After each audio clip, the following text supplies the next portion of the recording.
ये कहानी सलाम से शुरू नहीं होती, ये एक धचके से शुरू होती है, ऐसे धचके से जो दिल के अंदर कहीं छपी हुई सांस को भी लर्जा देता है। क्योंकि ये महज एक ड्रामे की दास्तान नहीं बल्कि उनगिनत खामोश चीखों का नौहा है, एक ऐसी लड़की की कहानी जो सिर्फ देखी नहीं जाती बल्कि महसूस की जाती है। पाकीज़ा जब इस कहानी में हमारे सामने आती है तो वो एक किरदार नहीं लगती बल्कि एक आईना बन जाती है जिसमें समाज का सबसे बेरहम और इस आईने में जो मंजर दिखाई देता है वो आसानी से बर्दाश्त के काबिल नहीं। माँ का किरदार यहाँ मोहब्बत से ज्यादा खौफ में लिपटा हुआ नजर आता है। वो उलझी हुई है, सहमी हुई है, मुसलसल इस डर में मुब्तला के लोग क्या कहेंगे। जब पाकीज़ा घर लौटती है तो माँ की आंखों में खुशी नहीं बल्कि घबराहट तैरती है। वो चाय का बहाना बनाकर बेटी को जल्दी रुखसत करना चाहती है, झूठ बोलती है, बाप और भाइयों के नाम पर डराती है। मगर असल मसला पाकीज़ा नहीं बल्कि महल्ला है, वो तंग गलियां जहाँ इज्जत का शोर सच से ज्यादा ऊंचा होता है। एक पड़ोसन की अचानक आमद माँ के चेहरे से सुकून छीन लेती है और आंखों में खौफ उतर आता है। इस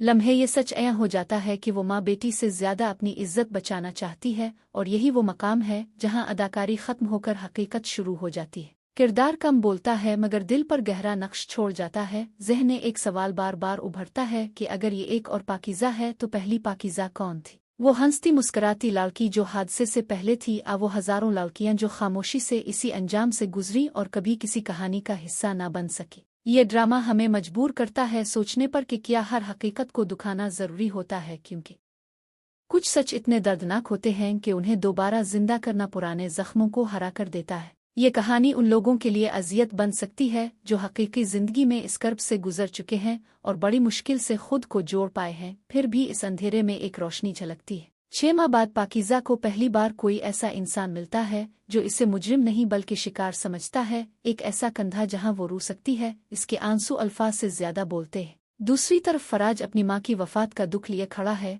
दो अलग कहानियां, दो अलग दर्द, मगर दोनों इतन